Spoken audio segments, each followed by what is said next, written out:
Bonjour à tous et à toutes et bienvenue sur notre chaîne. Aujourd'hui nous allons parler d'une actualité Google qui touche à votre vie privée.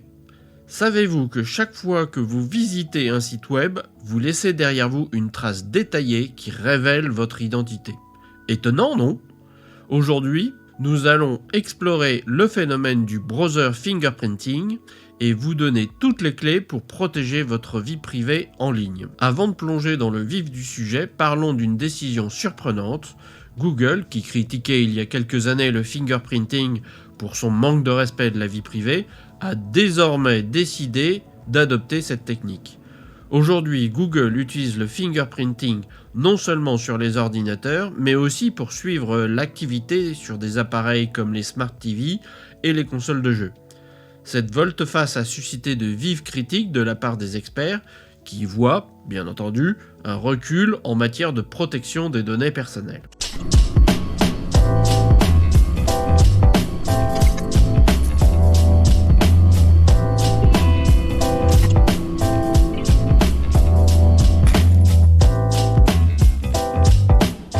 Le browser fingerprinting est une technique de suivi sophistiquée utilisée par les sites web pour créer une empreinte digitale unique de votre navigateur.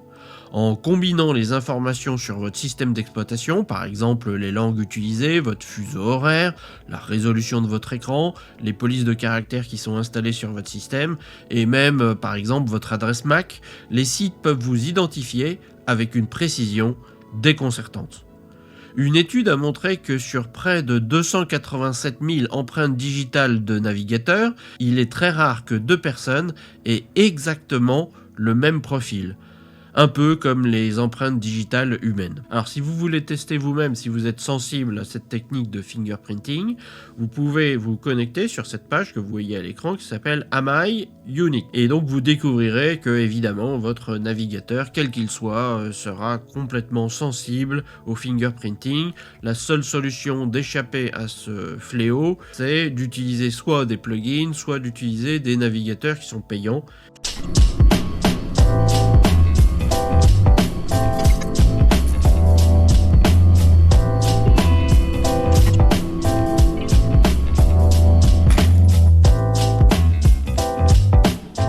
Alors on peut se demander pourquoi cela pose-t-il problème.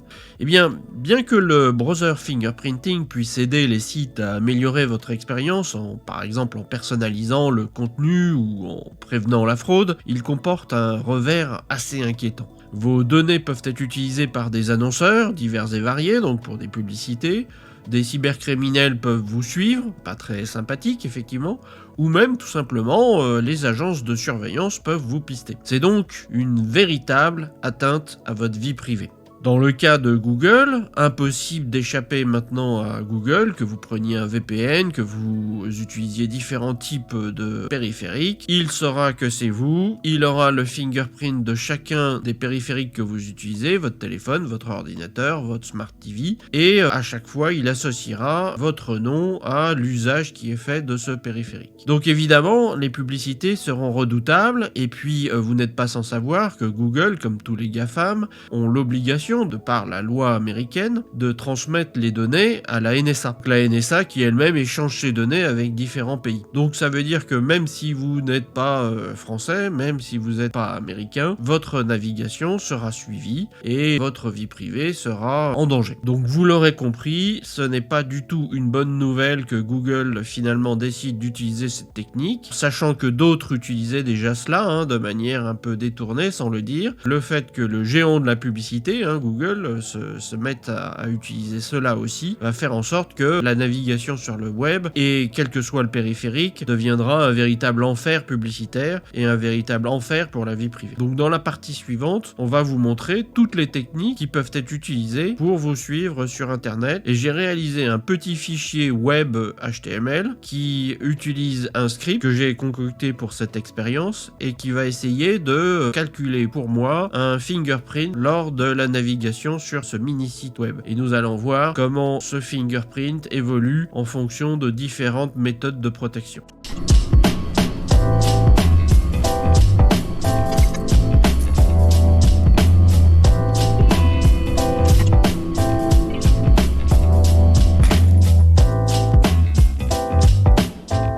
Alors, on va commencer par regarder ce petit article de journal, Fingerprinting des appareils, pourquoi Google est inquiète.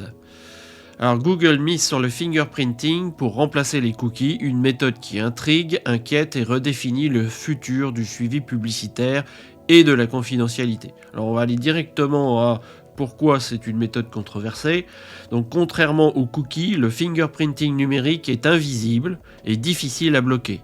En décembre, l'ICO a souligné qu'elle ne respecte pas les attentes des utilisateurs en matière de confidentialité. Google lui-même, dans un rapport de 2019, avait critiqué le fingerprinting, affirmant que cette pratique subvertit le choix des utilisateurs.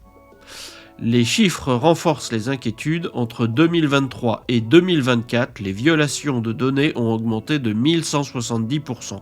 Ce contexte alimente les débats autour de l'utilisation de méthodes comme le fingerprinting numérique. L'ICO a averti qu'elle pourrait intervenir si Google ne respecte pas les exigences légales. Ces exigences incluent un consentement librement donné, un traitement équitable des données et le droit à l'effacement. Les entreprises ne devraient pas considérer le fingerprinting comme une solution simple à la disparition des cookies tiers. L'usage de technologies de protection comme les PET doit s'accompagner d'une transparence accrue pour regagner la confiance des utilisateurs. Alors, deuxième article de journal, Google va tracer les utilisateurs avec le fingerprinting. Revirement de Google.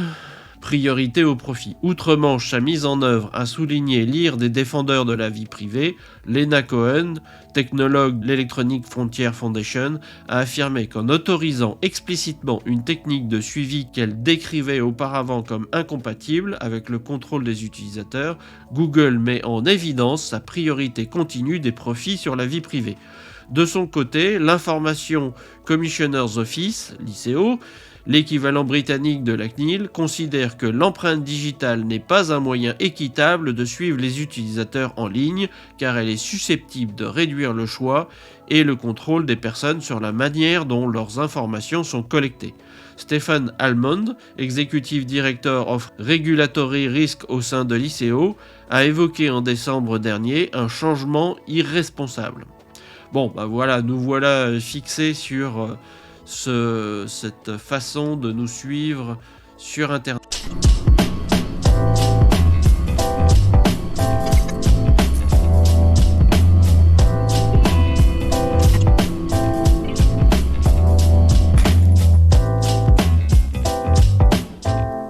Alors maintenant, on va regarder un site qui s'appelle Cover Your Tracks. Donc c'est un site qui vient de l'EFF, l'Electronic Frontier Foundation, et qui va me permettre de savoir si je suis protégé. Alors je vais mettre les paramètres à standard pour tout un tas de choses. Je vais supprimer un certain nombre de protections.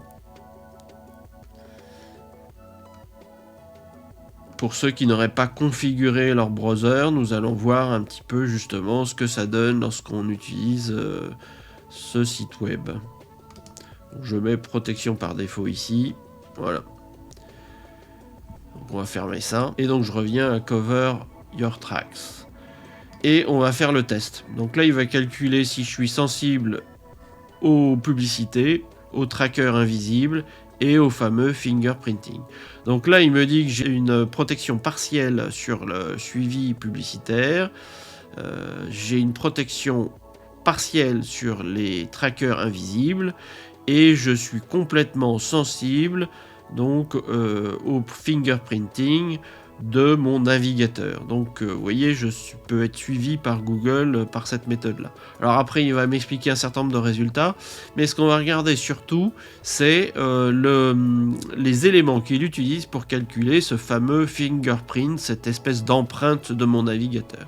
Alors première chose qu'il peut utiliser, c'est ce qu'on appelle le User Agent, où donc là on retrouve le fait que c'est un Firefox, vous voyez, et donc c'est du Mozilla 5.0, la dernière version. Je suis effectivement sur Macintosh, je ne suis pas sur Intel, je suis sur un M4, et c'est le moteur de rendu Gecko en Firefox version 135. Ensuite, il peut regarder un truc qui s'appelle HTTP Accept Header. Alors, c'est quoi? Donc, c'est un header, donc une en-tête qui est utilisé pour que le serveur sache quel type de contenu mon navigateur peut utiliser. Donc effectivement, ça peut être utilisé aussi pour me traquer. Ensuite, on trouve la liste des plugins que je supporte, enfin en tout cas que mon navigateur supporte. Donc c'est principalement des viewers PDF, donc pas forcément très intéressant ici. Ici, je retrouve ma time zone, donc l'offset de ma zone de temps.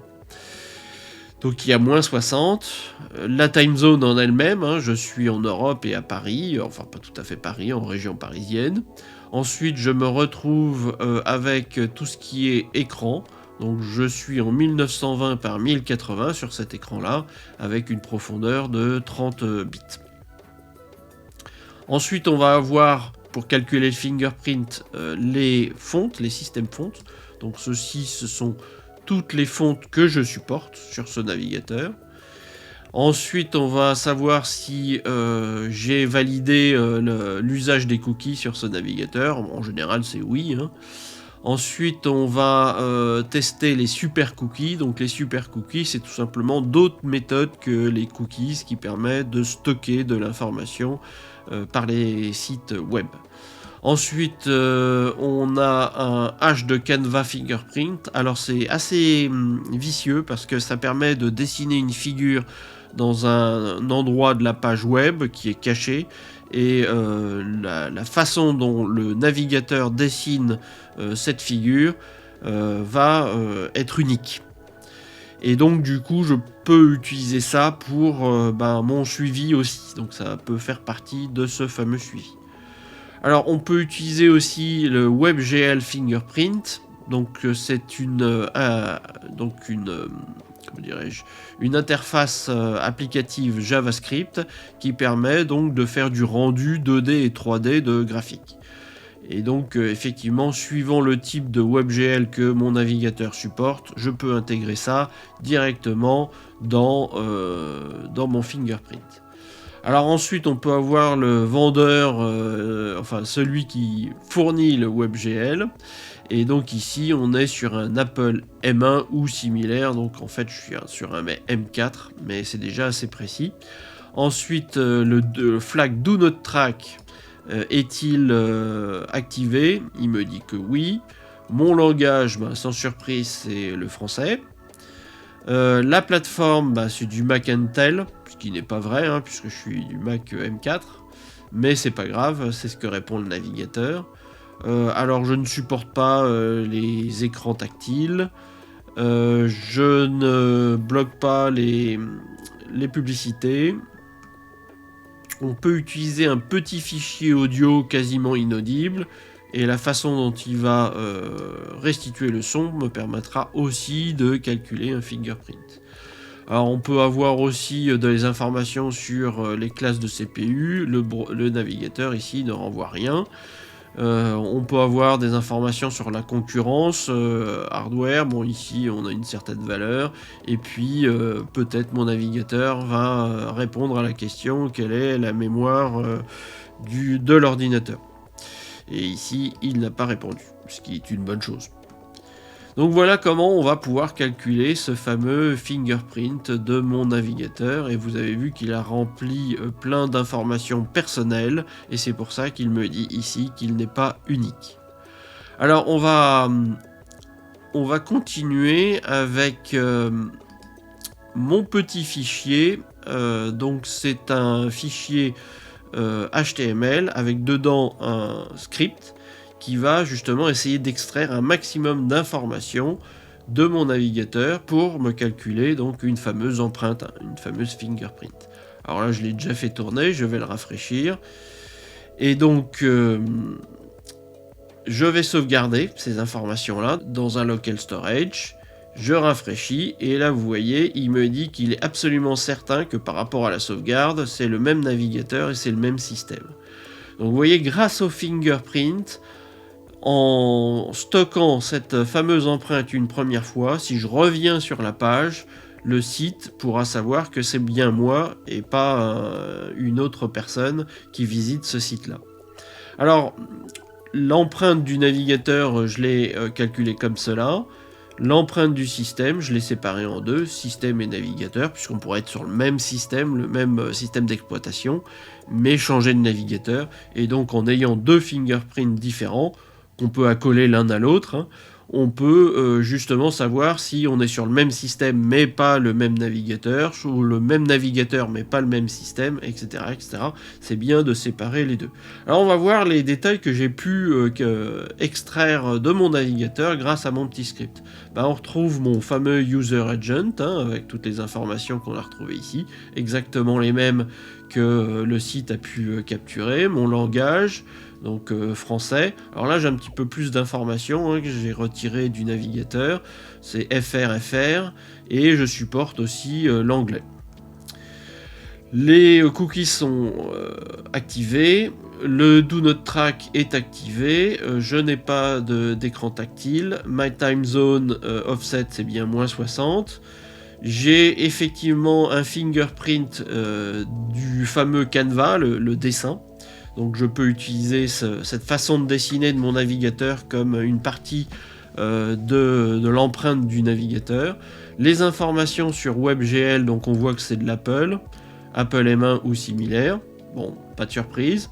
Sur les différentes méthodes de stockage de l'information par un site web, on retrouve bien entendu les cookies, on l'a déjà vu plus haut, le stockage local, le stockage de session, l'index DB, le web SQL qui n'est pas activé, le cache API et le flash cookie. Ces trois derniers n'étant pas activés. Ensuite, on retrouve les différents plugins qui sont activés sur mon navigateur. Bon, voilà. Et enfin, on passe aux détails que j'ai pu extraire concernant le système d'exploitation. Donc, on sait que je suis sur un Mac OS X, une plateforme Mac Intel, ce qui n'est pas vrai. Que l'écran fait 1920 par 1080, ce qui est vrai, et que j'ai une profondeur de pixels de 30. Bon là on retrouve encore la time zone, puisqu'elle est associée aussi au système, et que je suis sur la zone Europe-Paris. Ensuite on voit toutes les fonds de système qui sont installés sur ce système. Et à partir donc par exemple de cet ensemble d'informations, on va pouvoir calculer effectivement cette empreinte à l'aide d'un algorithme SHA-1. Alors on pourrait utiliser d'autres algorithmes, mais voilà comment ça se passe. Alors maintenant que j'ai stocké les deux empreintes du navigateur et du système, hein, vous voyez si je rafraîchis il va me dire que je suis bien sur le même navigateur et le même système. On va revenir aux propriétés, aux paramètres de Firefox et puis faire des réglages plus stricts. Alors je vais dans vie privée et sécurité, donc là je m'étais mis en standard, je vais mettre strict ici. Alors actualiser tous les onglets, on peut le faire. Hein. Alors demander au site web de ne pas me suivre, je vais le cocher. Le reste je le laisse. Tout ça, je ne regarde pas. Bon, ça, j'aurais pu l'enlever tout à l'heure.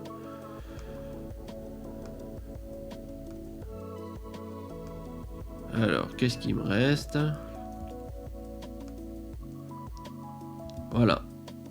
Protection maximale. Donc, on est ici. On revient sur ma démo fingerprint et on voit que là, le browser, il n'est pas tout à fait identique. C'est normal, j'ai changé un peu les paramètres et donc il répond pas la même chose, mais à 97,14%, il est identique. Donc on peut considérer qu'au-delà de 90-95%, c'est le même navigateur. Il faut toujours laisser une marge de progression parce que soit la personne a changé un paramètre sur son navigateur et donc s'il n'y a que un ou deux paramètres qui changent, on ne va pas considérer que c'est un navigateur différent. Donc malgré les settings que j'ai fait, là, la configuration du navigateur, vous voyez que bien sûr le système n'a pas bougé, hein, puisque j'ai pas changé le système, et que le navigateur a un petit peu bougé, mais pas suffisamment pour ne plus être repéré.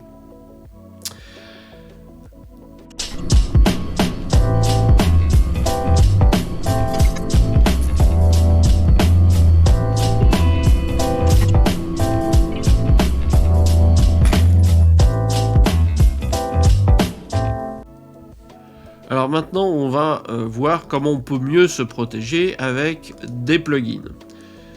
Donc c'est pas celui-là, moi, qui m'intéresse. Les plugins qui m'intéressent, je les désactiver. Alors celui-ci, c'est le plus performant. Je vais utiliser celui-là. Et on va voir son effet sur mon site. Alors vous voyez que là, l'effet a été radical hein, quand j'ai activé ce plugin. Donc vous voyez, il apparaît ici. J'ai changé de browser à 88%, c'est le même. Mais vous voyez qu'on est fortement descendu en termes de pourcentage. Et même le système a été altéré suffisamment. Alors, ce module peut être suffisant. On va le désactiver. Et on va en essayer un autre. Donc il y a aussi celui-ci.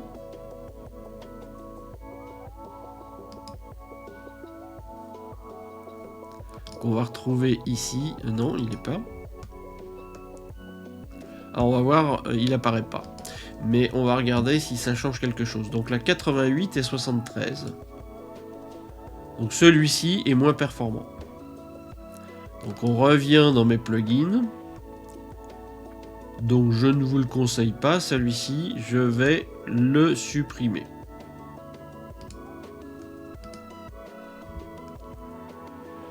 Donc celui qui était pas mal, c'est celui-ci, Resist Fingerprinting Toggle. Alors là, je l'ai désactivé parce que je vais utiliser l'arme absolue qui est le caméléon. Donc là, je l'active, vous voyez, il est activé ici. Et je vais pouvoir faire un refresh ici de la page. Et là c'est pareil aussi, j'ai de très bons résultats qui diffèrent. Alors je peux re-sauvegarder les nouveaux fingerprints et refaire un refresh pour voir si j'ai la même chose. Donc là on a évidemment la même chose puisque je viens de le sauvegarder. Si on va dans les paramètres de Caméléon, on peut changer plein de choses. Alors là j'ai choisi un profil aléatoire et il change toutes les 10 minutes. Alors là pour les besoins de la démonstration, je vais mettre toutes les minutes. Et on peut utiliser plein de choses pour effectivement déboussoler les sites qui essayent de vous suivre. Donc il a vraiment plein d'options intéressantes. Donc là j'active Caméléon et je rafraîchis l'écran. Donc vous voyez que les chiffres changent fortement. Donc je vais les sauvegarder pour les mémoriser. Donc si je rafraîchis, évidemment c'est pareil. Et vous allez voir que dans une minute, c'est ce que j'ai mis, hein, il va changer aléatoirement le profil. Donc on va attendre une minute pour voir si une minute après, lorsque je rafraîchis, tous ces chiffres vont changer. Donc je coupe au montage, évidemment, la minute, je ne vous fais pas attendre. Et voilà, donc la minute est écoulée, et donc il a changé un certain nombre de choses. Donc on voit que le browser est complètement différent. Le système reste encore assez proche, mais le browser a fortement changé. Alors qu'est-ce qu'il a changé? On est sur Windows NT, la version de Firefox a changé. Je sais pas qu'est-ce qu'il a changé. Il a dit que j'étais en anglais. Ouais, il a changé un certain nombre de choses comme ça. Il a supprimé des choses.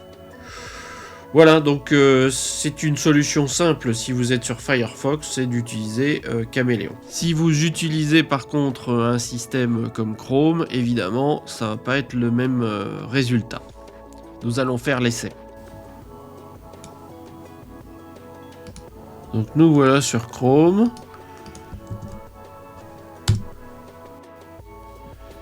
Et donc c'est pas mon navigateur par défaut, d'accord. Et qu'est-ce qu'il me dit?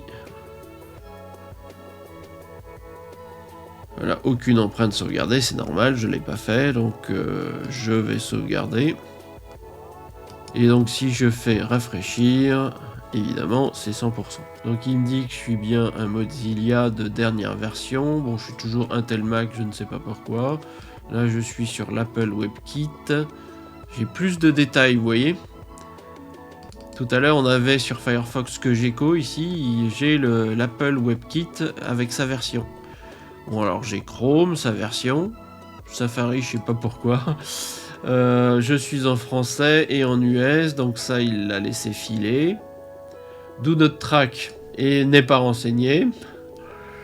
La time zone est bonne. Bon, le Canva, forcément, ça va être bon. Le WebGL, c'est fourni par Google avec le support d'Apple.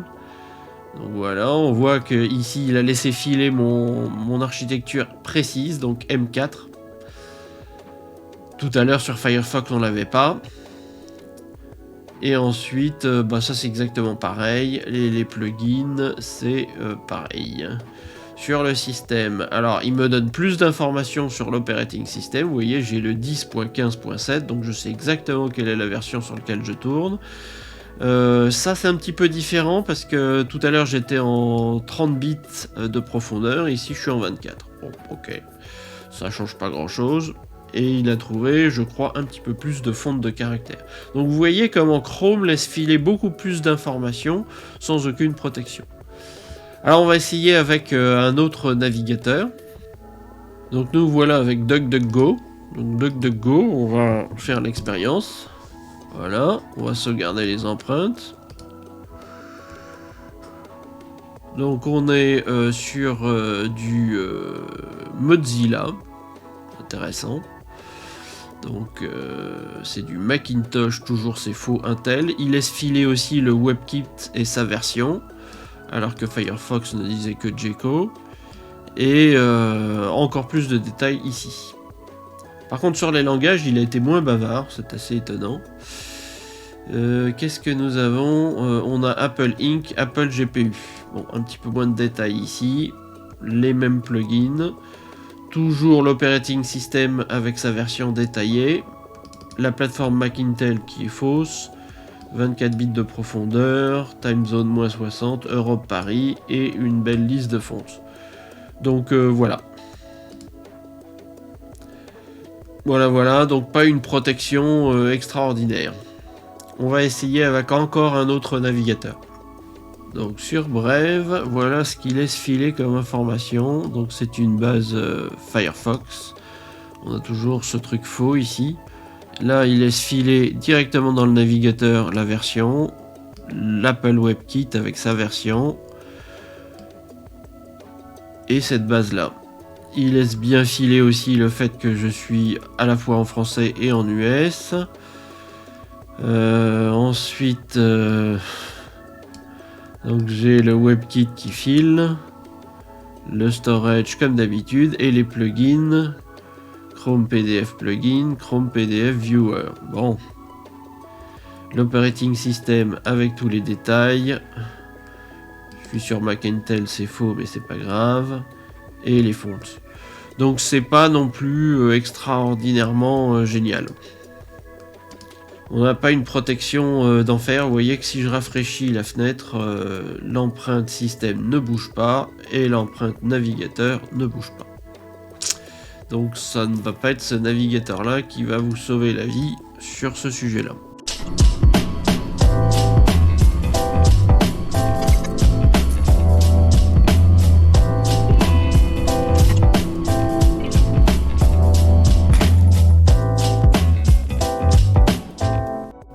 Maintenant je vais vous montrer comment marche mon petit script assez rapidement et puis on va terminer cette vidéo.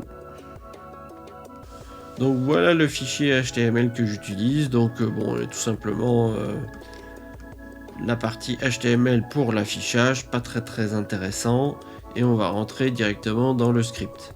Alors pour faire le calcul du fingerprint, j'utilise un script qui vient de Cloudflare et qui fait du SHA-1, donc ce qui est bien pratique puisque même si on n'était pas en HTTPS, qui était le cas de mon petit site que j'utilise pour mon expérience, on peut avoir du SHA-1 à partir d'un jeu de résultats renvoyés par le navigateur, d'avoir une liste de chiffres hexadécimaux.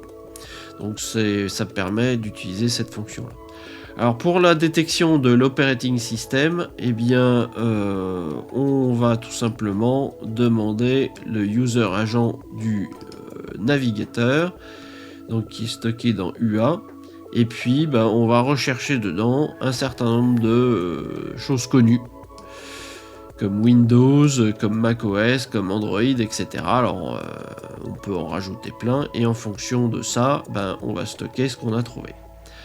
Ensuite, on a les fontes qui sont supportées. Alors là, c'est un petit peu plus compliqué puisque on va regarder les différentes bases de fontes. Et on avait ici la liste des fontes que je regarde. Alors on peut en rajouter d'autres pour avoir quelque chose d'encore plus exhaustif. Bon, j'ai fait ça rapidement, j'ai mis les principales. Et donc l'algorithme, il est où? Voilà.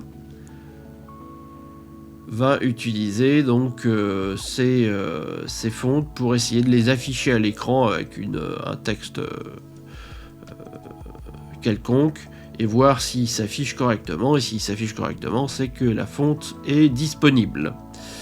Ensuite, pour le WebGL, eh bien, on va créer un canevas et puis on va faire un getContext de WebGL ou de expérimental WebGL, et puis en fonction de ça, on va pouvoir retirer tout un tas d'informations dont nous avons besoin.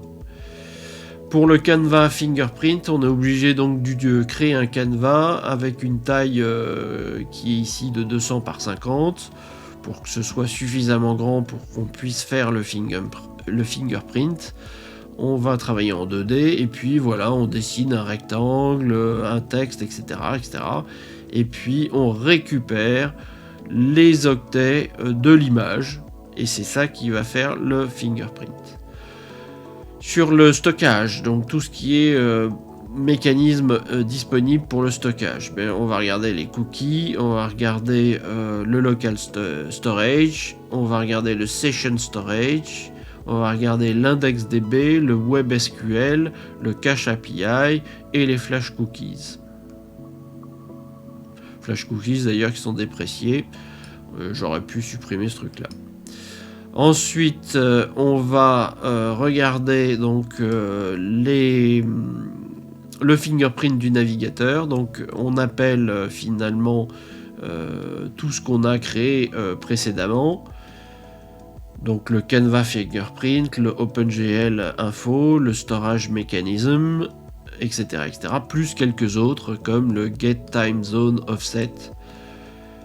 Et puis on stocke ça donc dans data. Et puis on va compléter ça avec le user agent data. Et on renvoie ça.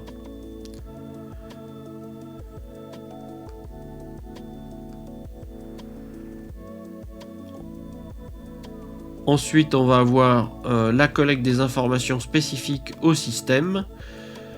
Donc on va regarder, on va appeler le DetectOS qu'on a vu précédemment, la plateforme renvoyée par le navigateur, la résolution de l'écran, le color def, le pixel def, en général c'est le même, le time zone, offset, le time zone et les systèmes fonts avec donc les fonctions qu'on a vues tout à l'heure.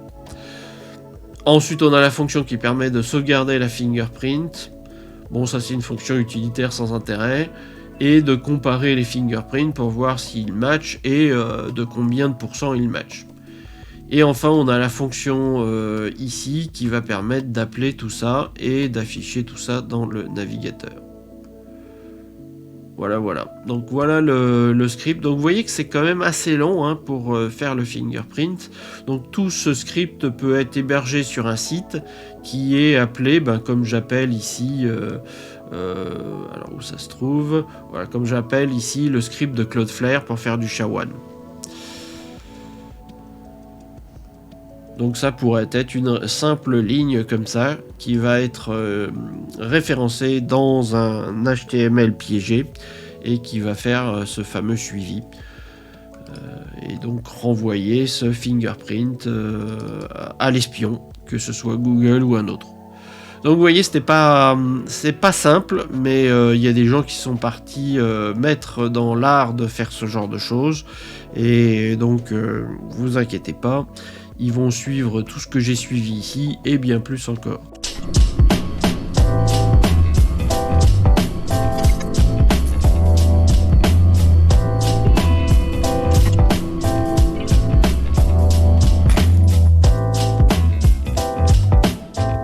Comme conclusion, on a vu que finalement la solution Firefox avec un ou deux plugins, un seul suffit normalement. Donc je vous conseille le Caméléon qui est vraiment très très bien et qui permet en plus d'avoir une nouvelle identité toutes les X minutes. Donc c'est vraiment parfait. Alors il faut savoir que sur certains sites,